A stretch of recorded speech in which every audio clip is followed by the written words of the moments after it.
ये मेरे पास variety of आम आप देख ही रहे हैं। सफ़ेदा, ये रहा जगदालू, भागलपुर का आम। ये दशहरी आप जानते ही हैं। इस आम को कहते हैं राम केला आम। ये लंगड़ा है। सवाल एक है, अगर आप डायबिटीज़ पेशेंट हैं तो इनमें से कौन सा आम आपको खाना चाहिए, कब खाना चाहिए, कितना खाना चाहिए, ताकि ब्लड शुगर ना बढ़े बल्कि डायबिटीज़ ठीक हो जाए। तो पहला नियम, आपको इनमें से या आम के जितने वैरायटी है उनमें से वो वाला आम खाना है जो आपको सबसे ज़्यादा पसंद हो। कोई फर्क नहीं पड़ता है कि मीठा कितना है, मीठा है या नहीं है। जो आपको ज़्यादा पसंद है वो आम आप चुन लीजिए, पहला स्टेप। दूसरा, कब खाना है, एज ए ब्रेकफास्ट। जैसे हम डीआईपी डाइट में बोलते हैं फ्रूट ब्रेकफास्ट। अभी तो आम का सीज़न है, तो 8 से 12 बजे के बीच में आप ये तय कर लीजिए आपका जो नाश्ता होगा या जो भी कुछ आप खाएंगे between this gap of 8 AM to 12 noon, सिर्फ और सिर्फ फल खाएंगे। लेकिन अभी तो आम का सीज़न है, तो फलों की कैटेगरी में आम आता है, तो आप आम ही आम खाएंगे। हालांकि डीआईपी डाइट में बोलते हैं 3 से 4 तरह के फल ले लो और उसको एक बाउल में डाल के आपको खाना है, दैट बिकम्स अ ब्रेकफास्ट। कितना खाना है, राइट? तो इस बार 3 से 4 छोड़िए, आप आम अपने पसंद का ले लीजिए जो अवेलेबल है, जो आपको अच्छा लगता है। और कितना खाना है आपके बॉडी वेट के अनुसार। फॉर एग्जांपल मेरा बॉडी वेट 70 kg, एक जीरो और लगा दूंगा 700 ग्राम।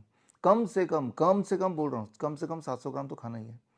अगर पेट नहीं भरे, मन नहीं भरे, तो डबल 1400 ग्राम, 1.5 किलो, 2 किलो, 3 किलो। जितने में मन भरे, जितने में पेट भरे, उतना खाना है। तो कौन सा आम खाना है, जो आपको पसंद हो, जो मिल जाए। कब खाना है, as a part of the breakfast. Breakfast ही आम का होना चाहिए। कितना खाना है, जितने में मन भरे, पेट भरे, लेकिन मिनिमम इतना तो खाना ही है बॉडी वेट के अनुसार, जो कैलकुलेशन मैंने बताया। याद रखिए, कब नहीं खाना है, जब पेट भरा हो तब नहीं खाना है। और जैसे शाम के 6 बजे के बाद नहीं खाना है, या लंच और डिनर के बाद नहीं खाना है, राइट? पहले खाएंगे तो ब्लड शुगर को कंट्रोल करेगा, बाद में खाएंगे तो ब्लड शुगर को बढ़ाएगा। Very very simple. सो पूरे दिन भर का डाइट कुछ ऐसा हो, 12 बजे तक ढेर सारा आम खाइए।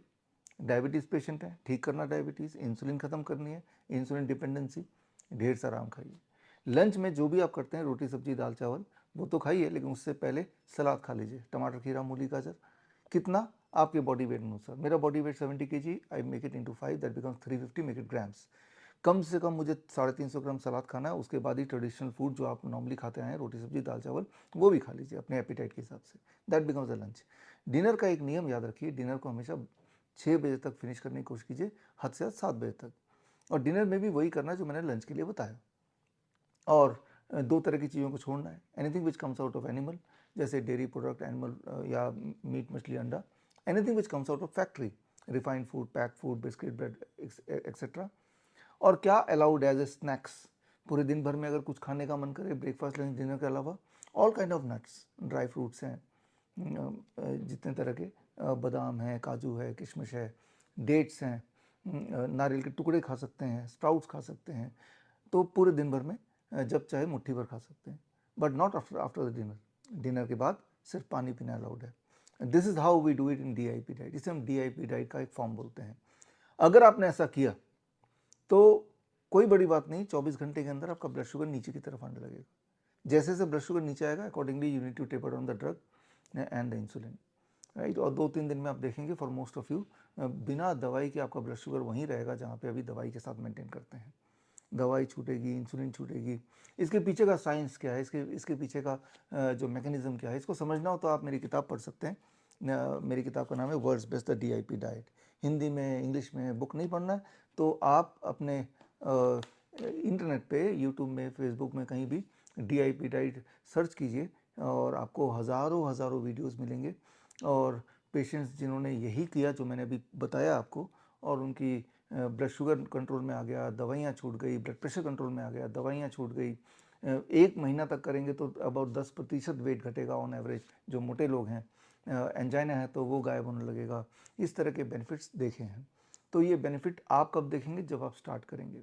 आप में से वो लोग जो इसके डिटेल में जाना चाहते हैं, फूड एज मेडिसिन को समझना चाहते हैं कि फूड आपका दवाई के रूप में कैसे काम कर सकता है अलग अलग सिचुएशन में, अलग अलग तरह की बीमारियों में, चाहे वो कैंसर हो, हार्ट डिजीज़ हो, क्रॉनिक किडनी फेलियर हो, लिवर फेलियर हो, या इन्फेक्शियस डिजीज़ जैसे मलेरिया है, डेंगू है, इन सब बीमारियों में किस प्रकार डाइट ही आपका मेडिसिन बन जाए और फटाफट आपको रिजल्ट दे दे। अगर इसके साइंस को आप समझना चाहते हैं, सीखना चाहते हैं, प्रोफेशनली सीखना चाहते हैं, तो 15 जून से, इस संडे से 3 मंथ्स ऑनलाइन सर्टिफिकेशन कोर्स शुरू हो रहा है, certificate in integrated medicine, right. तो ये 3 महीने का ऑनलाइन कोर्स है। हर संडे को आपको 2 घंटे की ट्रेनिंग मिलेगी, 9 से 11 बजे ऑनलाइन आप जुड़ेंगे मुझसे, और इस कोर्स के बाद श्रीधर यूनिवर्सिटी से आपको सर्टिफिकेट इन इंटीग्रेटेड मेडिसिन का सर्टिफिकेट भी मिल जाएगा। तो ये कोर्स ज्वाइन करने के लिए स्क्रीन पे दिए हुए लिंक में जाके आप रजिस्टर कर सकते हैं। तो फिलहाल कोर्स में रजिस्टर करें ना करें, ये बुक आप पढ़ें ना पढ़ें, लेकिन एक काम तो आपको करना चाहिए, खास तौर पे अगर आप डायबिटीज़ पेशेंट हैं। जाहिर सी बात है, डायबिटीज़ पेशेंट हैं तो आपके डॉक्टर ने बोला होगा आम मत खाना, देख भी मत लेना, लेकिन वो सब कुछ एक साइड में रख के आज ये एक्सपेरिमेंट करके देखिए किस प्रकार आम आपकी हेल्थ को खास बना देता है। आम आम नहीं है, आम खास है। आम फ्रूट तो है ही, आम एक दवा है, एक मेडिसिन है। जिस चीज़ को रिस्ट्रिक्ट किया गया है वही चीज़ आपको ठीक कर सकती है। ये साइंस है, करके देखिए। और जिन लोगों ने पहले से किया हुआ है, मैं उनसे रिक्वेस्ट करूंगा कि आप अपने सक्सेस स्टोरी 1-2 लाइन में कमेंट सेक्शन में लिखिए। फ़ायदा ये होगा कि जिनको इस वीडियो को देखने के बाद भरोसा नहीं हो रहा, थोड़ा बहुत भरोसा हो रहा है, तो जब वो कमेंट्स पढ़ेंगे तो उनका भरोसा बढ़ जाएगा। यानी कि आप ठीक हुए, आपकी रिस्पॉन्सिबिलिटी है बाकियों को ठीक करना। All the best, thank you, जय। बड़ी से बड़ी बीमारी का आसान से आसान इलाज घर बैठे ही हो सकता है। अधिक जानकारी के लिए कांटेक्ट करें nearest doctor BRC clinic @home।